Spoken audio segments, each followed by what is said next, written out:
আসসালামু আলাইকুম। আমন্ত্রণ জিটিভির মধ্যাহ্নের সংবাদে আপনাদের সাথে আছি আমি মুক্তা ইসলাম। শিশু রামিসা ধর্ষণ ও হত্যা মামলার আনুষ্ঠানিক বিচার চলছে ঢাকার শিশু সহিংসতা দমন ট্রাইব্যুনালে। সকালে মামলার প্রধান আসামি সোহেল রানা ও তার স্ত্রী স্বপ্না আক্তারকে আদালতে হাজির করা হয়। এরই মধ্যে আদালতের সাক্ষী হিসেবে জবানবন্দি দিয়েছেন রামিসার বাবা আব্দুল হান্নান ও মা পারভিন আক্তার। এখন পর্যন্ত মোট 4 জনের সাক্ষ্য নেওয়া হয়েছে। এদিকে রাষ্ট্রপক্ষের আইনজীবী জানিয়েছেন, অভিযোগ প্রমাণ হলে আসামিদের মৃত্যুদণ্ড কিংবা যাবজ্জীবন সাজা হবে।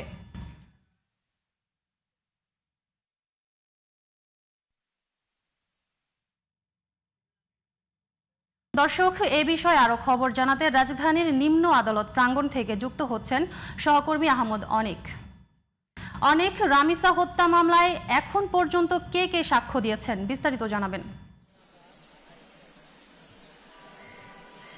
মুক্তা, এখন পর্যন্ত আমরা দেখেছি যে রামিসার বাবা, মা এবং তার যে বড় বোন আছে রাইসা আক্তার, তার জবানবন্দি চলছে।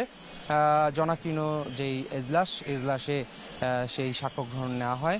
প্রথমে রামিসার বাবা সাক্ষ্য দেয়, তারপরে তার মার সাক্ষ্য গ্রহণ করা হয়।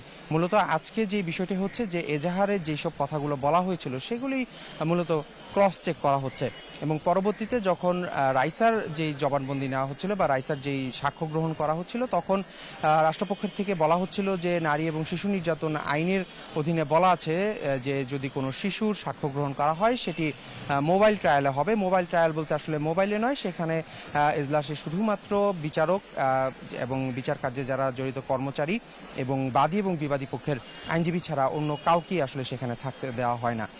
এর আগে কিন্তু আমরা দুটি সাক্ষী শুনতে পেরেছিলাম।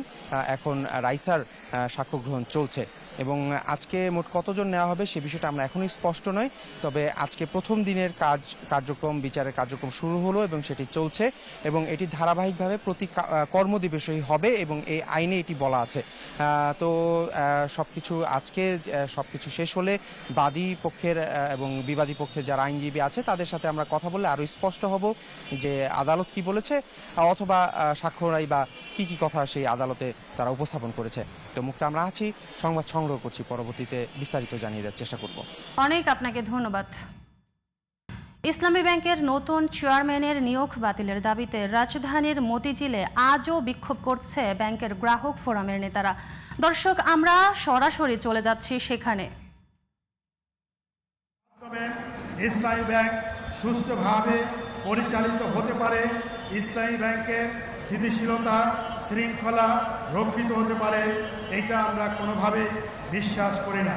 সেই কারণে আমাদের দাবি হলো এমন একজন ব্যক্তিকে ইসলামী ব্যাংকের চেয়ারম্যান নিয়োগ করতে হবে যিনি শরিয়া ভিত্তিক ব্যাংক পরিচালনার ক্ষেত্রে অভিজ্ঞ, যার যথেষ্ট দক্ষতা রয়েছে।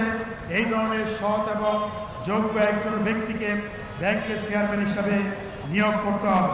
সেই জন্য অবিলম্বে খুরশিদ আলম সাহেবকে ইসলামী ব্যাংকের চেয়ারম্যান হিসাবে যে নিয়োগ দেওয়া হয়েছে সেই নিয়োগ বাতিল করতে হবে।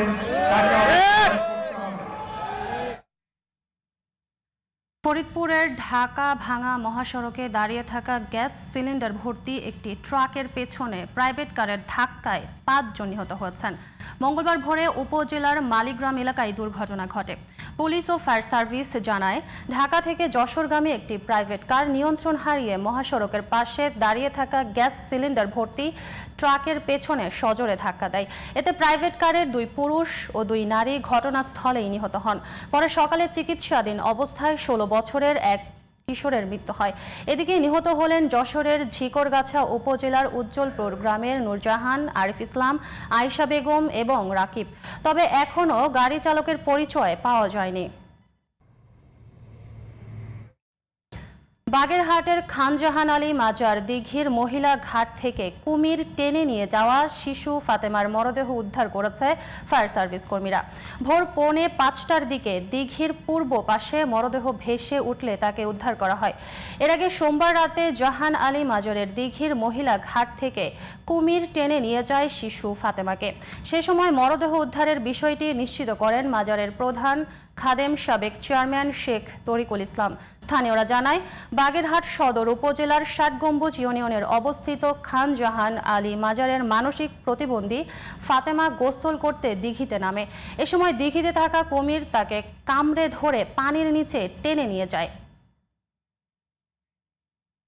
সরকারের টিকা কার্যক্রমের প্রভাব এরই মধ্যে পড়তে শুরু করেছে, ফলে হামে রোগীর চাপ কিছুটা কমতির দিকে বলে জানিয়েছেন চিকিৎসকেরা। তবে গত ২৪ ঘন্টায় ফরিদপুর ও সিলেটে হামে আক্রান্ত হয়ে মারা গেছে ৩ শিশু। দর্শক, হাম পরিস্থিতির আরও খবর জানাতে ময়মনসিংহ থেকে যুক্ত হচ্ছেন সহকর্মী কাজী মোহাম্মদ মোস্তফা। ময়মনসিংহে হামে আক্রান্তের সার্বিক পরিস্থিতি কি, বিস্তারিত জানাবেন। লুটপাটের সাথে জড়িত ঠিক যেমনটি বলছিলেন, সারা দেশের মতো ময়মনসিংহ হামে আক্রান্ত হয়েছে। আমি এই মুহূর্তে ময়মনসিংহ মেডিকেল কলেজ হাসপাতালের ইমার্জেন্সির সামনে অবস্থান করছি।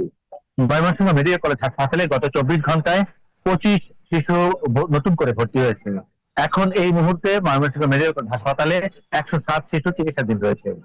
আপনাকে যদি জানিয়ে রাখি, গত ২৭ মার্চ থেকে ময়মনসিংহ মেডিকেল কলেজ হাসপাতালে ১৭৯৮ জন শিশু ভর্তি হয়েছিল, যার মধ্যে ৪৪ শিশুর মৃত্যুবরণ করেছে।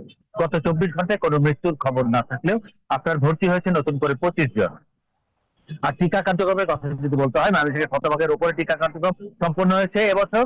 আর ডাক্তাররা সর্বোচ্চ চিকিৎসা সেবা দিয়ে যাচ্ছে ময়মনসিংহ মেডিকেল কলেজ হাসপাতালে।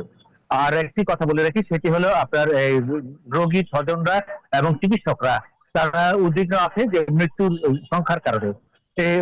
গত ৩ মাসে ৪৪ শিশুর মৃত্যু হয়েছে। আর আপনাকে আরেকটু কথা বলে রাখি, চিকিৎসকরা বলছে যে সর্বোচ্চ সেবা দিয়ে যাচ্ছি, সচেতনতা বৃদ্ধি করতে হবে মানুষের মাঝে। আর এখানে যে আইসোলেশন ওয়ার্ডে ৬৪ বেডের বিপরীতে ১০৭ শিশু চিকিৎসাধীন রয়েছে। এই ছিল আমার কাছে ময়মনসিংহের সর্বশেষ নোকটা। মোস্তফা, আপনাকে ধন্যবাদ। বাংলাদেশের জুলাই আন্দোলনে প্রাণহানি বিষয়ে জাতিসংঘের মানবাধিকার কমিশনের প্রতিবেদন নিয়ে প্রশ্ন তোলার কোনো কারণ নেই বলে জানিয়েছেন জাতিসংঘ মহাসচিবের মুখপাত্র স্টিফেন জুডারিক। সোমবার নিয়মিত ব্রিফিংয়ে এই বিষয়ে এক প্রশ্নের জবাবে তিনি এ কথা বলেন। According to UN fact-finding mission, 1,400 people were killed in July uprising in 2024. Bangladesh fallen regime claiming that the report is false, and Indian media saying that convicted Sheikh Hasina sent a letter to UN describing the misinformation in that report. What's your position on that? Well, the report was issued by our colleagues in the Human Rights Office, and we have no reason to question it. এবার আন্তর্জাতিক প্রসঙ্গ। Israel লেবাননে হামলা জোরদার করার পর যুক্তরাষ্ট্রের সাথে সব ধরনের আলোচনা স্থগিত করেছে ইরান। দেশটির সংবাদ মাধ্যম জানিয়েছে, ইসরায়েলি বাহিনী যুদ্ধবিরতির অন্যতম প্রধান শর্ত লঙ্ঘন করায় ইরানের আলোচনাকারী দল মধ্যস্থতাকারীদের মাধ্যমে চলমান সব সংলাপ এবং নথিপত্র বিনিময় স্থগিত করেছে। আলোচনার টেবিলে ফিরতে হলে লেবানন ও গাজায় ইসরায়েলি সামরিক অভিযান অবিলম্বে বন্ধ করতে হবে বলে জানিয়েছে তেহরান। ইরানের আলোচক দলের প্রধান মোহাম্মদ বাঘের গালিবাফ বলছেন, লেবাননের বিরুদ্ধে আগ্রাসন অব্যাহত থাকলে শুধু আলোচনার পথ বন্ধ নয়, বরং শত্রুদের সরাসরি প্রতিরোধ করা হবে। তবে তেহরানের সতর্কতা সত্ত্বেও মার্কিন প্রেসিডেন্ট ডোনাল্ড ট্রাম্প বলেছেন, ইরানের সাথে আলোচনা দ্রুত গতিতে চলছে। এবার জি স্পোর্টস। ঢাকা প্রিমিয়ার লিগের ৮ম রাউন্ডের ম্যাচে আজ মাঠে নেমেছে দলগুলো। মিরপুর শেরেবাংলা স্টেডিয়ামে লিজেন্ডস অফ রূপগঞ্জের বিপক্ষে টসে হেরে ব্যাটিংয়ে নেমেছে মোহামেডান স্পোর্টিং। বিকেএসপিতে গুলশান ক্রিকেট ক্লাবের বিপক্ষে টসে জিতে ব্যাটিংয়ে নেমে ভালো করেছে আবাহনী লিমিটেড। এদিকে অন্য ম্যাচে অগ্রণী ব্যাংকের বিপক্ষে শুরুতে ১ উইকেট হারিয়ে কিছুটা চাপে সিটি ক্লাব। ব্রাদার্স ইউনিয়নের বিপক্ষে দেখে শুনে খেলছে প্রাইম ব্যাংক ক্রিকেট ক্লাব। এছাড়া বসুন্ধরা স্পোর্টস কমপ্লেক্সে গাজী গ্রুপ ক্রিকেটার্সের আমন্ত্রণে ব্যাটিংয়ে নেমেছে ঢাকা লেপার্ডস। অন্যদিকে ক্রিকেটার্স একাডেমিতে বসুন্ধরা স্ট্রাইকার্স ও রূপগঞ্জ টাইগার ক্রিকেট ক্লাবের মধ্যকার ম্যাচটি ভেজা আউটফিল্ডের কারণে সাময়িকভাবে বন্ধ করা হয়েছে। পায়ের কাজটা ভালো হলো না, ফুটবল বোধহয় খুব ভালো। দর্শক, জিটিভির মধ্যাহ্নের সংবাদ এই পর্যন্তই। পরবর্তী সংবাদ দেখার আমন্ত্রণ রইল। ধন্যবাদ এতক্ষণ সাথে থাকার জন্য।